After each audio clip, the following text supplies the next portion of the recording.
Bienvenue sur Africa 24 dans cette nouvelle édition du QG News. Au sommaire de l'actualité, la lutte contre la radicalisation des jeunes est l'un des sujets qui occupent les débats africains. De nombreux présidents plaident pour le renforcement des capacités en matière d'éducation, de réduction de la pauvreté ou encore du contrôle aux frontières. Au Bénin, les centrales et confédérations syndicales se sont prononcées sur la gestion du pouvoir du président Patrice Talon. Une rencontre s'est tenue à ce sujet ce 6 décembre à Cotonou dans le cadre d'un meeting d'information. Portrait d'Andy Bumuntu, le jeune artiste est l'une des révélations musicales de la fin 2016 au Rwanda. En plus de la musique, Andy fait du théâtre et est amateur de danse contemporaine. À la fin du 3e Forum international de Dakar sur la paix et la sécurité mardi, les chefs d'États africains font avancer des pistes pour lutter contre le terrorisme. Ces derniers ont mis la question des causes de l'insécurité et du terrorisme au centre de leurs préoccupations, en particulier la radicalisation des jeunes. Les précisions de Zahra Mohamed Moutiou et Corinne Kandem. Tripoli, Tunis, Bamako, Djamena. Ces dernières années, pas moins de 10 capitales africaines ont été le théâtre de prises d'otages et d'attentats meurtriers. Pour mener ces attaques, les jeunes sont la cible privilégiée des filières djihadistes. Et chaque mois, ils sont toujours plus nombreux à rejoindre les rangs de l'État islamique. Aujourd'hui, ce sont 41 millions de jeunes d'Afrique centrale et d'Afrique du Nord qui sont exposés au phénomène de radicalisation. Investir davantage le champ de l'éducation et de l'emploi peut être l'une des solutions pour faire face à ce péril. Le tout sécuritaire ne peut à lui tout seul être la solution. Nous devons aussi continuer à investir davantage dans l'éducation, la formation et l'emploi des jeunes pour les préserver de l'exclusion sociale qui fait le lit des frustrations et de l'extrémisme violent. Dans une étude menée dans la banlieue de Dakar par l'Observatoire des radicalismes et des conflits religieux en Afrique, 45% des jeunes estiment que c'est la pauvreté qui pousse à s'engager dans l'extrémisme. Si le président Macky Sall estime que la paupérisation et la marginalisation sont des facteurs de radicalisation, le discours terroriste toucherait aujourd'hui toutes les classes sociales. La pauvreté à elle seule n'explique pas toutes les dérives extrémistes.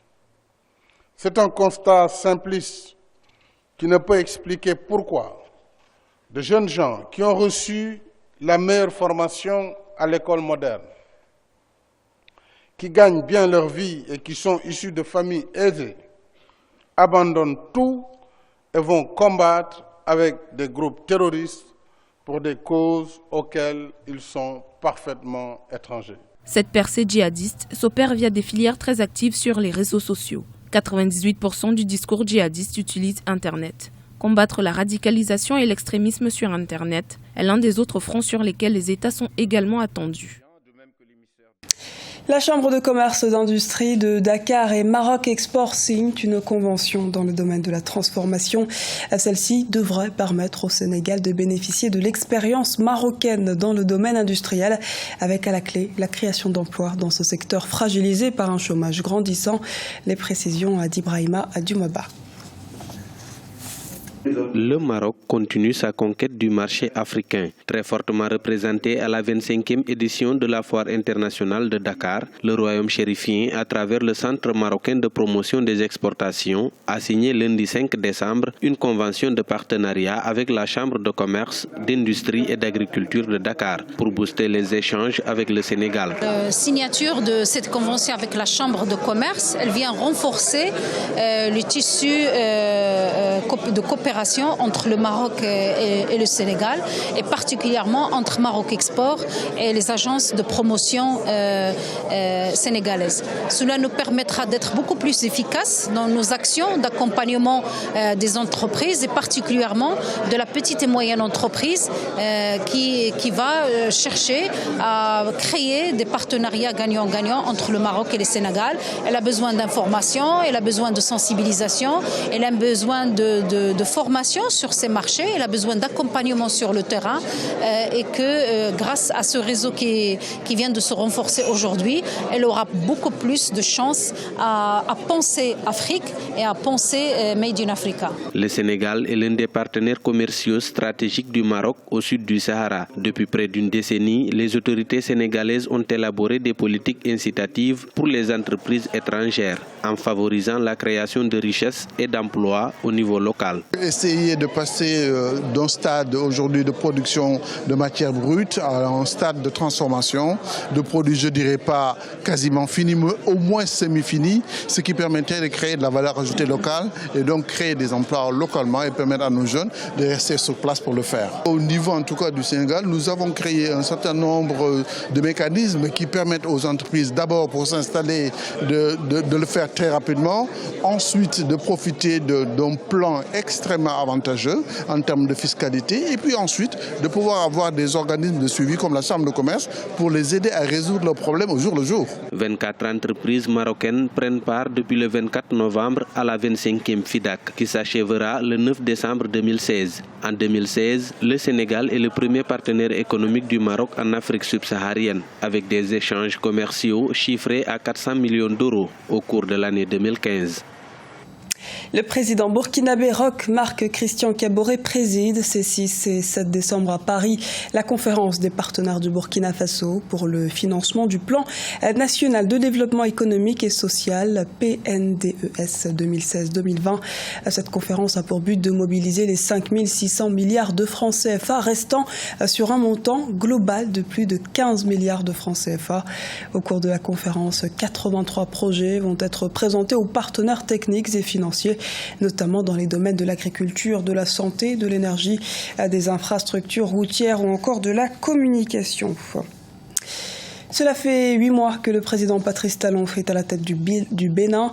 Quel bilan à ce stade de sa gestion du pouvoir? Les centrales syndicales se sont penchées sur sa question.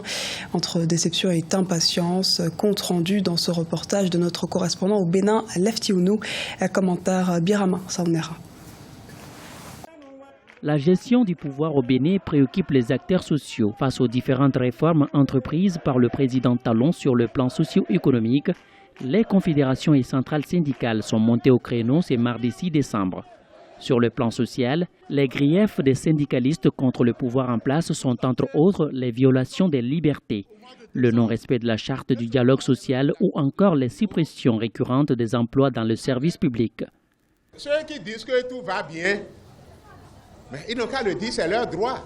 Mais il y a d'autres qui disent que ça ne va pas. Et ils sont nombreux.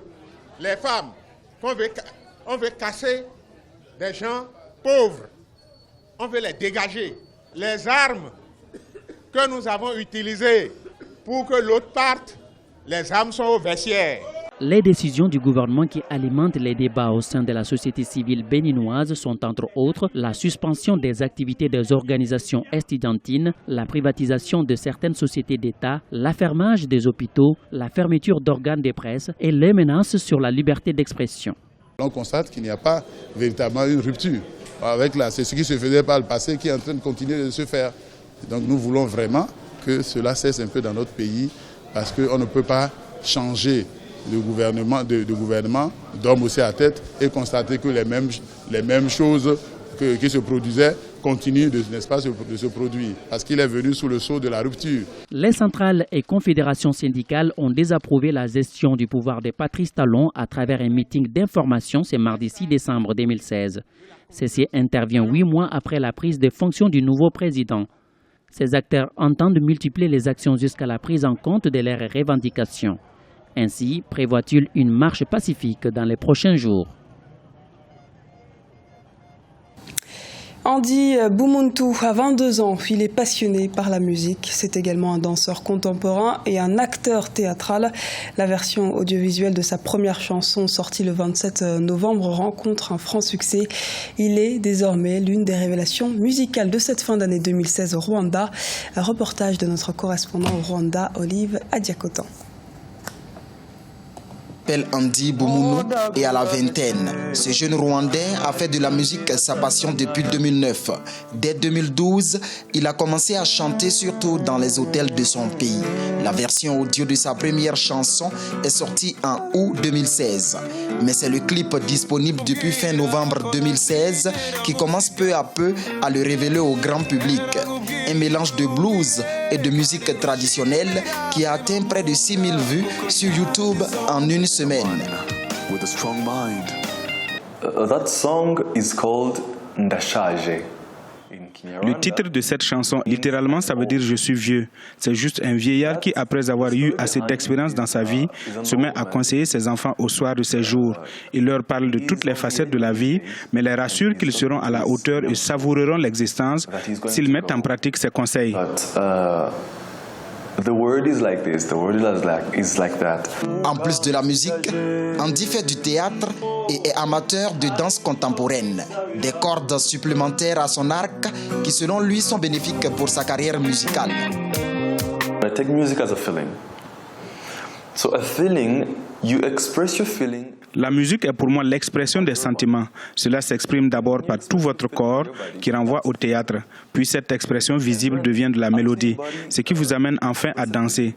Donc c'est globalement la combinaison de tout cela qui m'amène à véhiculer des messages venant de mon cœur. And when it's out, you dance it, and that's dance. Andy Boumounou prépare son premier album qui sera un mélange de blues et de rythme traditionnel rwandais. Pour rappel, il faisait partie d'Oxymoron Band en 2011, un groupe de copains ayant en commun une seule passion, la musique.